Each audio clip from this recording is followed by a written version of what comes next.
Welcome to the Performance Enhancing Podcast. It's like steroids for your brain. A podcast for people looking to live life at their peak potential. Chock full of real-world tools and knowledge that you can apply in your life today. By providing you with a lens into the lives, beliefs, practices, and actions of those who are already living extraordinary lives, the Performance Enhancing Podcast will help you shift your mindset or create that change in your daily rituals and habits so you can explode with success in the areas of life that are most important to you. So get ready for another dose of Performance Enhancing Podcast with SatoriPrime. Here's your host, Ilan Ferdman. Hello, everybody, and welcome to another Performance Enhancing Podcast with your host, Ilan Ferdman. So if you haven't signed up to our PEP list to receive a recap email about this week's shows, make sure you head over to performancepodcasts.com. That's podcast with an S at the end of it, so make sure you remember that. Also, if you haven't yet subscribed to our show via iTunes, you can also do that at performancepodcasts.com/iTunes. Or if you prefer to use Stitcher, you can do the same thing at performancepodcast.com/Stitcher.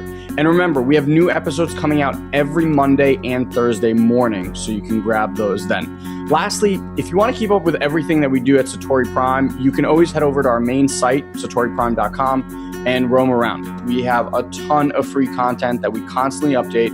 And if any of you are looking for some mentorship around your marketing efforts, and I'm talking specifically about Facebook paid marketing, on how you can use that to double, triple, or even quadruple your business, then we do actually have a couple of masterminds we run that can absolutely transform your marketing efforts in less than 90 days. So you can check those out by applying to see if you're a fit for one of them at SatoriPrime.com/mastermind. And with that, let's kick off today's show. Hello there, everyone. Ilan here again, and you're in for a treat. And I say you're in for a treat because you're about to hear from what I call, I guess, the Godfather of the online marketing world, or at the very least one of them. Just to put things in perspective, this gentleman that you're about to hear from started online marketing in 1996. To put that in perspective, that's nearly 20 years ago. He was doing it when Netscape was the only browser. He was doing it before Aweber existed. In fact, he was the first affiliate of Aweber. He's the first user on Aweber, and he actually crashed Aweber's servers when he first brought and tested it. So you're going to hear some things today from a perspective that if you're into online marketing, you've probably never heard before. But more than that, what I want you to start listening for is what it takes to be on this journey. For someone who's sitting, quote unquote, at the top of the proverbial online marketing world, I really want you to understand what it takes to get there. So Kevin Wilke is a great buddy of mine, actually helped me a ton in developing in our business. I've learned so much from him, and this interview just gives you some sort of insight about how this man thinks about business and what it's going to take for you to go down that path and actually become successful. I mean, we actually talk about what are the 3 things it takes to become masterful in any area of life. And we glean that information into how to do that in business specifically. So without any more spoilers or any more introduction, let's just get into this amazing interview with Kevin Wilke, who is the owner of Nitro Marketing. Enjoy. All right, everyone. Welcome to another episode of Performance Enhancing Podcast. I can't believe I finally got this guy on the podcast here. I'm going to share a really funny story of how we met. But first, I just want to introduce you all to Kevin Wilke. He's the creator of Nitro Marketing, like I mentioned before. But he's pretty much the grandfather of the online marketing world. He's the guy, like you're marketing online because of this man right here. So Kevin, thank you so much for being here.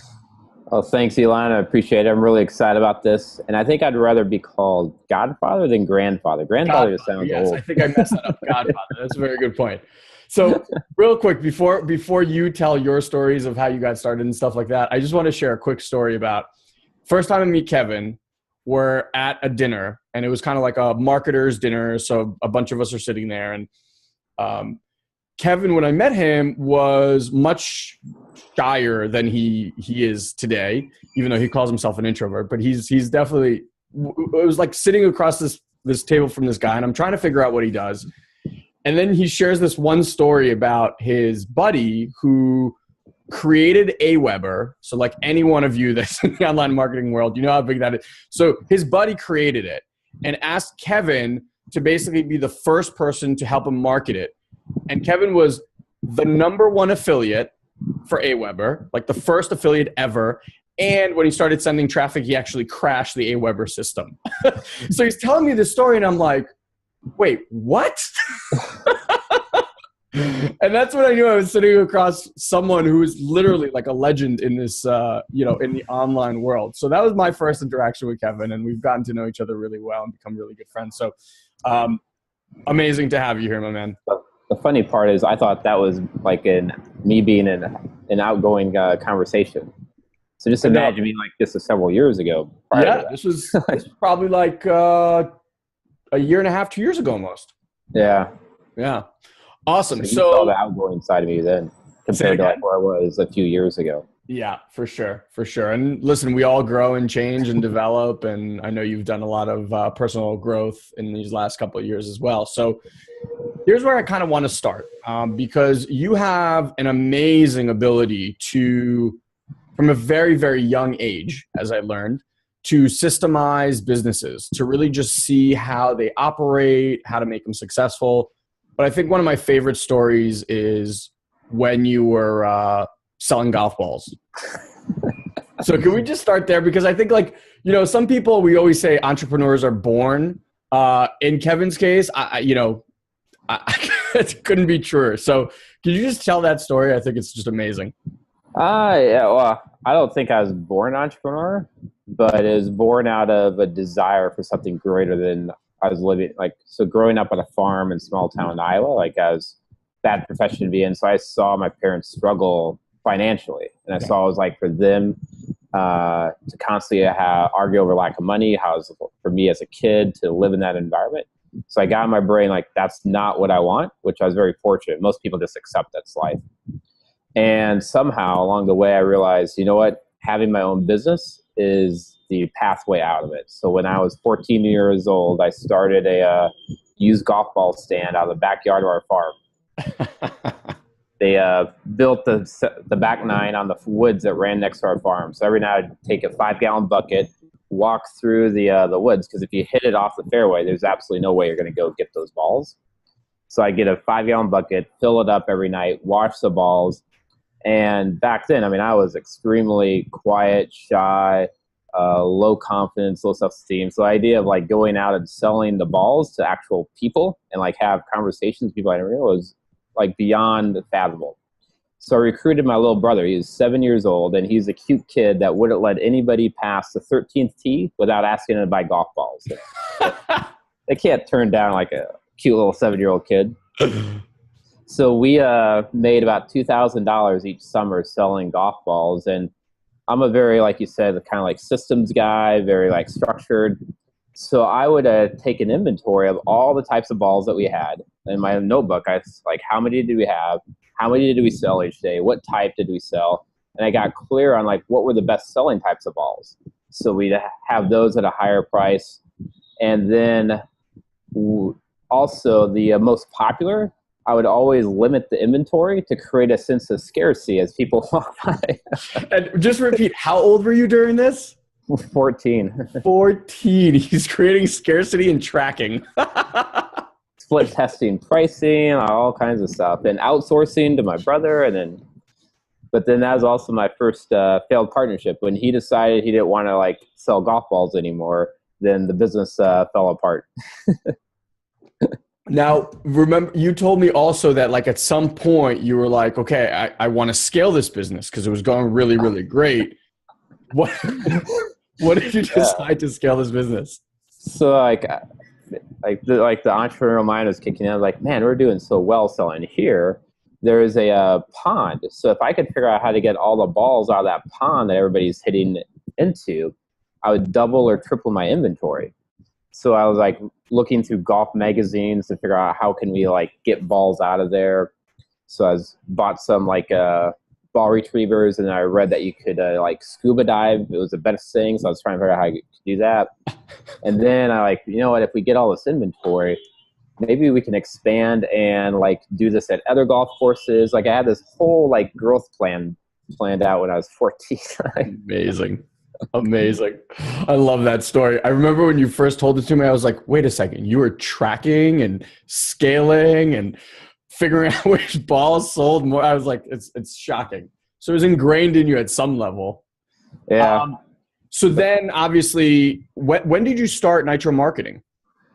Well, the interesting thing, when it came time to go to college, the traditional thinking was so strong that I was looking at being an entrepreneur or getting an entrepreneur degree, and like, you know what, that's not sensible. I really need to get a good education, so I get a good job. So I went to college to be an accountant.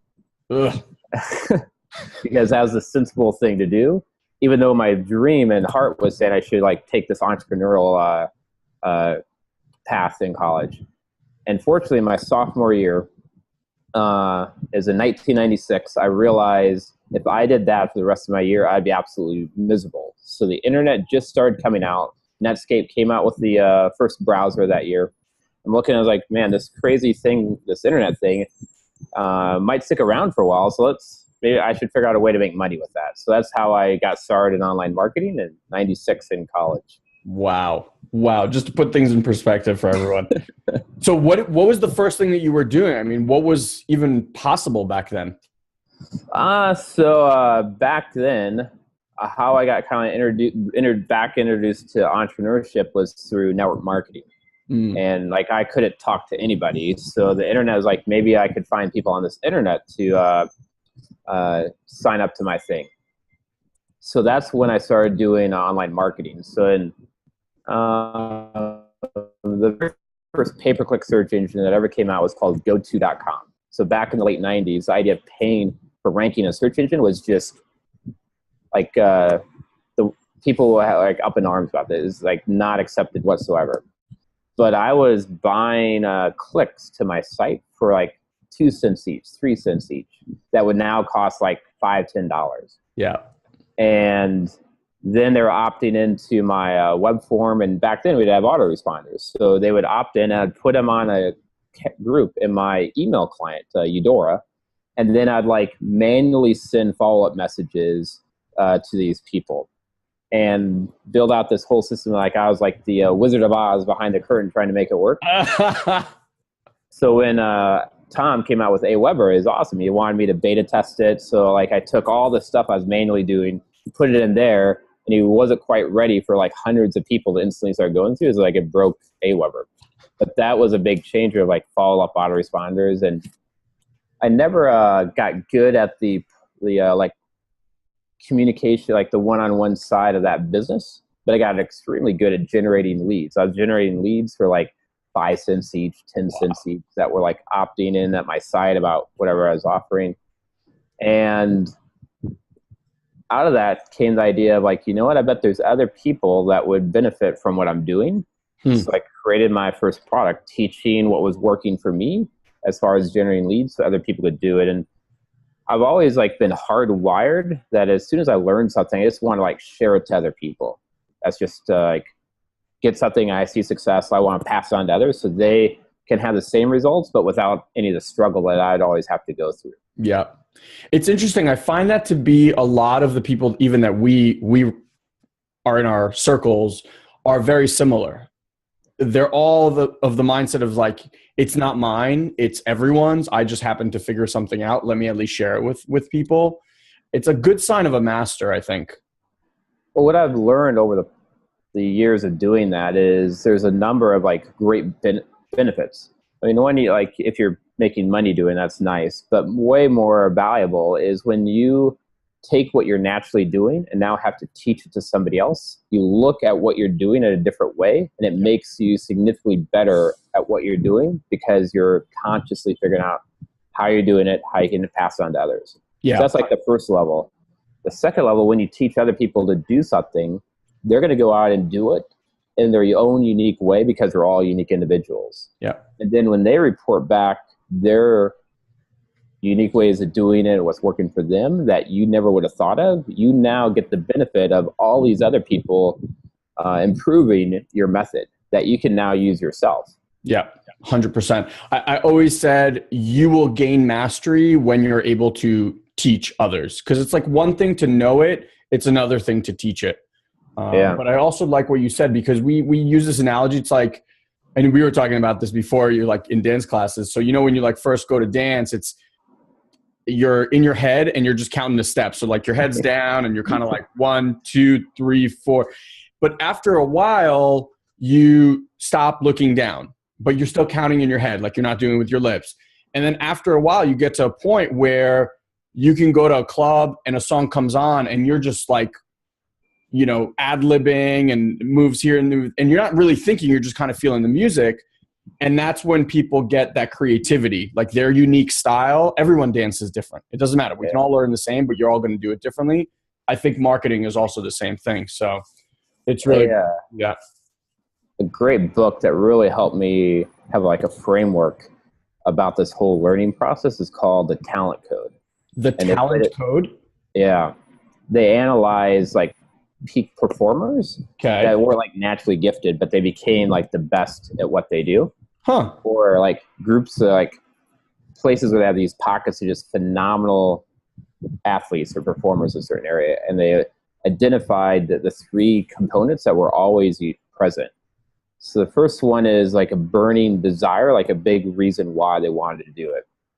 So first time I came down to Brazil, I had a huge desire to learn Portuguese, because if you don't speak the language, then you don't fit in. So if you don't have that big burning desire why, the journey becomes extremely difficult and really easy to give up on, because there's so much learning without major progress that it goes against what our instant gratification.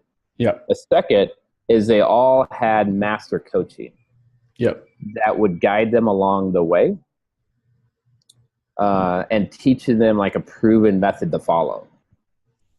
And then the third is, as you're like doing it, you're constantly at the edge of failure if you want to make progress.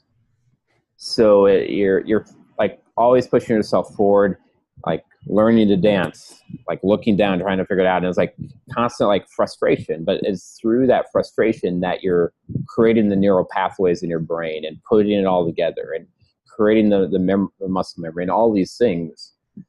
But if you don't have all 3 of those, then it's really difficult to build a new talent to be at an exceptional level. I couldn't agree more. I think that's absolutely true. I mean, Robert, did you ever read Robert Greene's Mastery? A long time ago, yeah. Pretty much, I mean, literally almost word for word, same thing that he found that's in the Talent Code. Do you remember who the Talent Code is by? Off the top of my head, no. Okay, I'll look it up. We'll share it with you. It came out like 4 or 5 years ago. Okay. Well, still very relevant. But, I mean, that's true for anything. Like even building a business, if you don't have a burning desire, and I think that the problem that most people have is they think that the burning desire or the thing that drives them is making money. Yeah. And I mean, you've been around for a long time. You've seen people come and go, and probably a lot of those that go come in with that mindset and then they just like fizzle out and you never hear their names again. So what was the first business like you really built outside of this affiliate marketing stuff? So you start collecting all these people. What was like the first time when you're like, I'm building this business?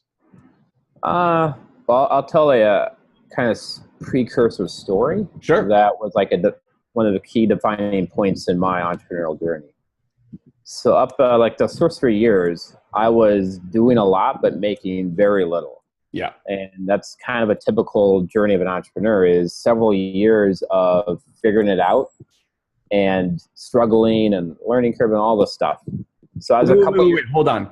You're telling me that you can't get online and make $1 million in 3 months, Kevin?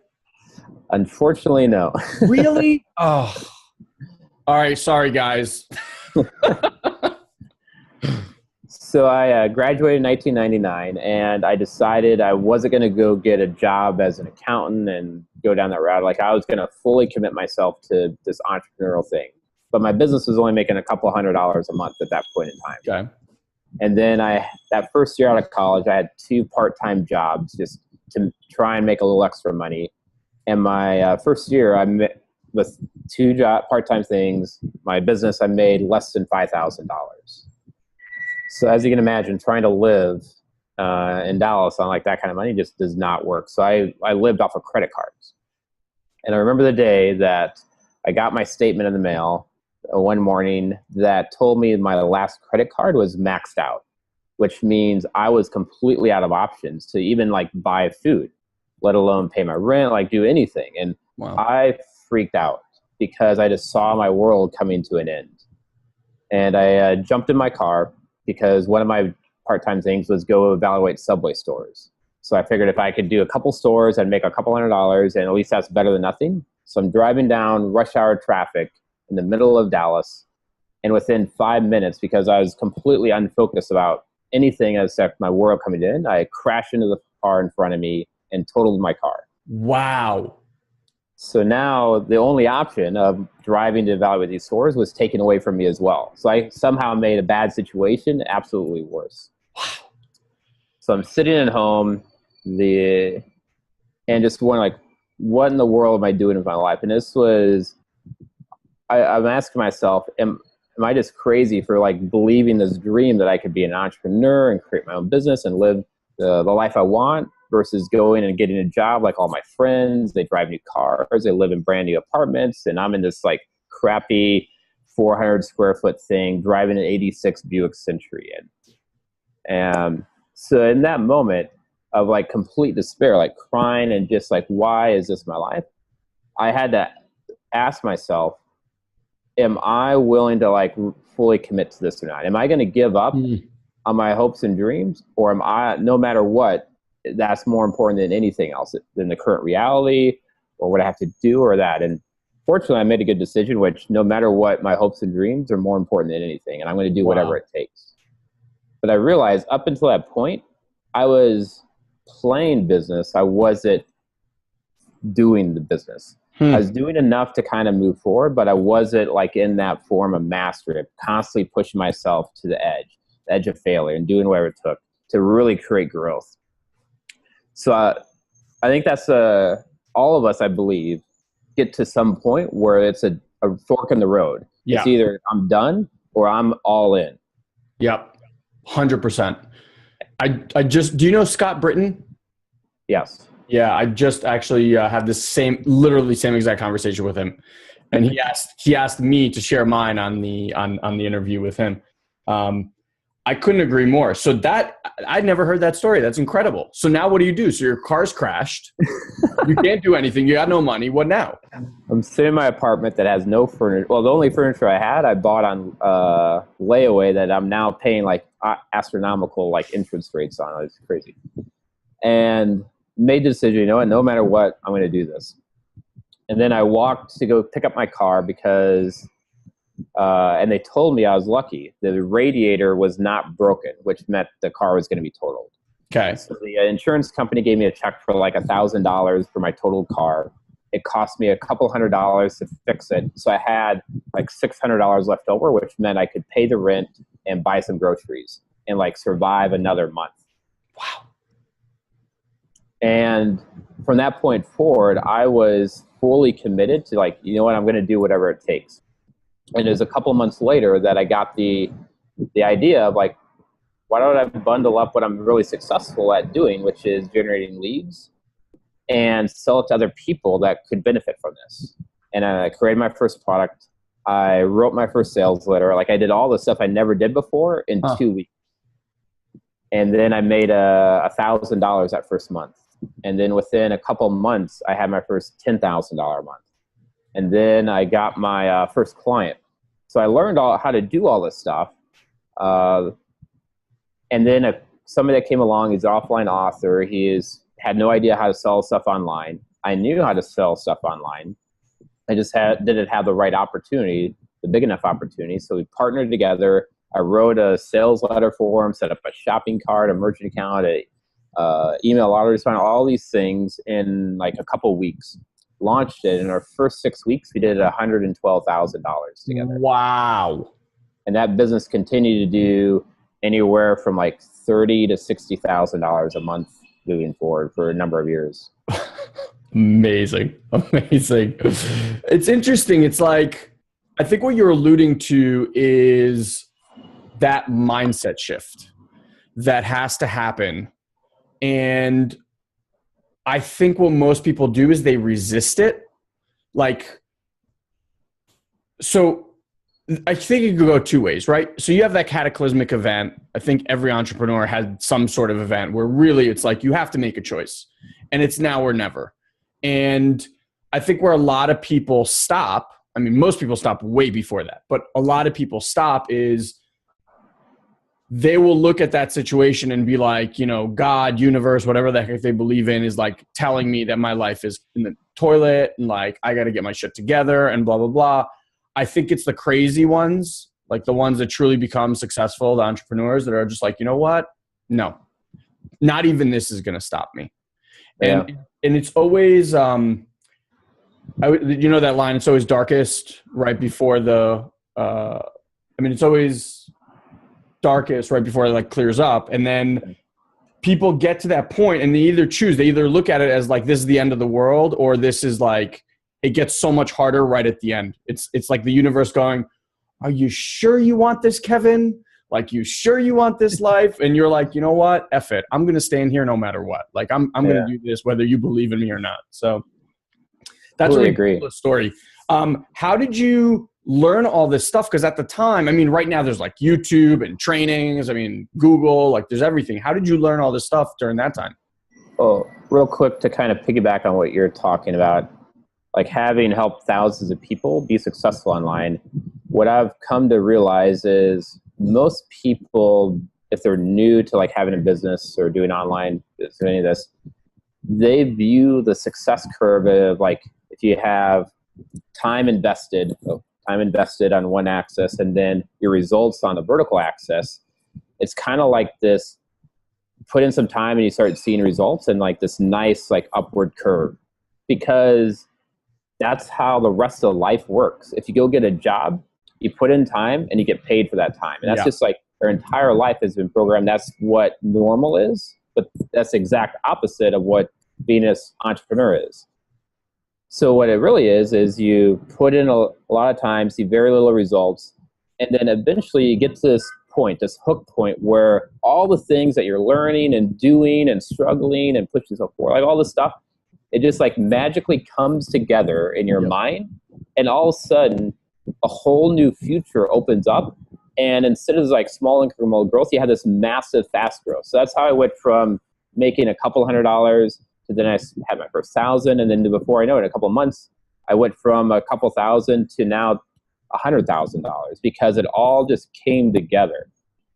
So that's a tough thing for some people to buy into. But then if you do buy into it, the next tricky part is staying on that curve long enough to get to that hook point before jumping off to the next thing.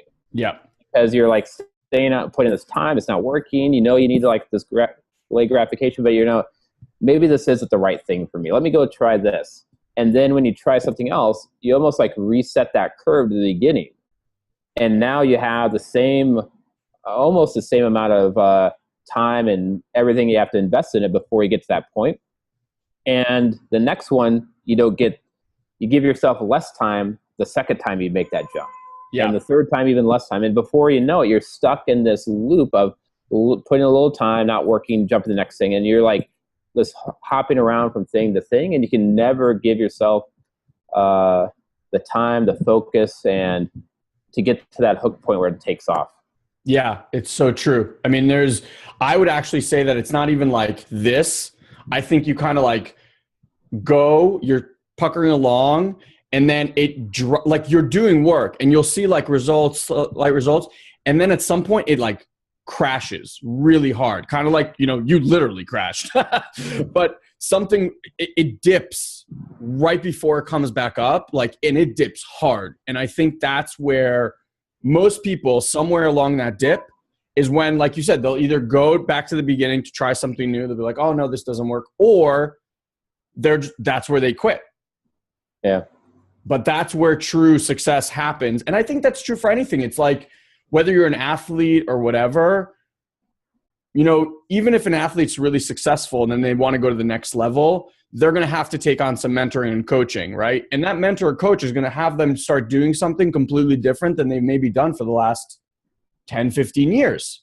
Yeah. So now they have to like unlearn what they learned. And in that dip where their productivity is actually going to go down because now they're learning some new skill and they're going to hate it.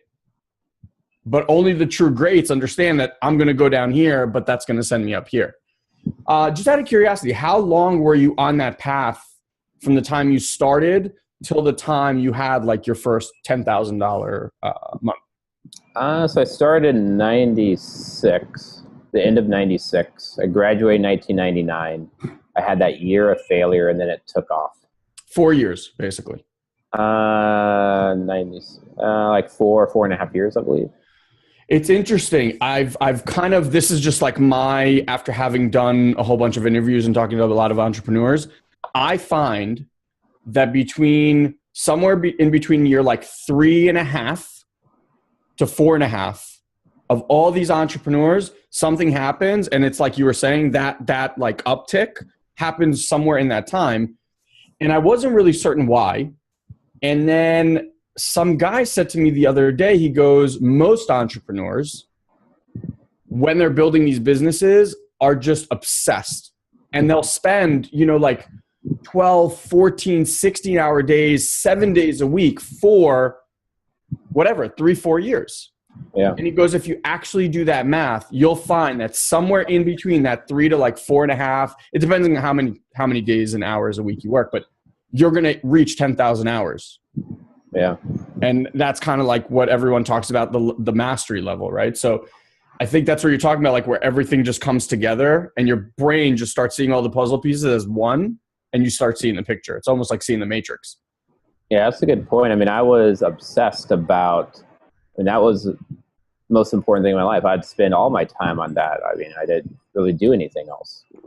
Exactly. And I never occurred to me, but I just started noticing this pattern, like somewhere between like 3 to 5 years, but it was mostly like 3.5 to 4.5. Everyone talks about this like massive. I spoke to the creator of Uggs, the boots. Yeah. And they were doing nothing. They were like about to be broke. And literally it was like year 4, just a couple months into year 4. And they had a $400,000 sale. And he was about to leave it. Like he didn't, he just didn't know what to do anymore. Yeah. So it's pretty interesting. Okay. So I think this is a perfect place to pause and just kind of look at where are you along that journey, right? I think what Kevin said is really, really interesting because it does kind of pitter along when you're running your own business. It's not this employee mentality where you do a little bit of work, you get a little more pay, a little bit more. It's just kind of, it feels like you're spinning wheels, but you're on a stationary bike sometimes and you're pedaling your ass off and you're sweating and all this stuff, but you're not really moving anywhere until eventually someone kind of like leans the bike forward, you get off that kickstand and you are just flying. It's not going from 0 to 1 to 2. It's like from 0 to 60 literally in a split second. And that's what I found to be true for anyone. So wherever you are on that journey, know that there's no difference. There's no difference between you and I. There's no difference between you and Kevin. The only difference is time. Everyone has to go through this journey. It's almost like everyone has to go through heartbreak. Everyone has to go through some humiliation in life. Everyone has to go through loss in life, right? Those are 3 phenomena. There's not a human being on the planet that you talk to that doesn't have those 3 experiences. If you're going to be an entrepreneur, if you're going to run your own business, this is a 4th experience. So don't judge or compare yourself to anyone else. Just realize that every day on this path, if you continuously put in the effort and continuously do the work, you will get results. Now, I want to make you aware of one last thing, and I'll let you know about this on the next few podcasts as well. But we just launched a 10-day challenge. It's absolutely free. It's 10 mini videos by me with homework after every single video that you look at an area in your life right now that you want to impact massively in the next 10 days. And I guarantee by you just going through this 10-day process every single day, taking some sort of action with a shift in mindset in that area, you're going to make a massive, massive shift in that area. So I'll leave the link either right below this video if you're watching on YouTube, or you can head over to SatoriPrime.com/podcasts, find the Kevin Wilke Part 1 episode, look for the resource guide, and the link will be in there. Just look for 10-day challenge. All right, guys, have an amazing, amazing day. We'll see you on the next Performance Enhancing Podcast. Thank you for joining us on this week's Performance Enhancing Podcast. We've taken this pep talk and created a custom action guide so you know exactly what action steps to take now to grow your business. Just head over to SatoriPrime.com/podcast and download it for free. Also, please leave a comment and rate this podcast on iTunes. It'll help us get the word out. Thanks for listening. Now, go and implement. We'll see you next time. Did you run through doors till you hit the floor? Did you read my eyes and my aching thoughts? Did you walk through walls till you had to grow? Oh my God, you're smart.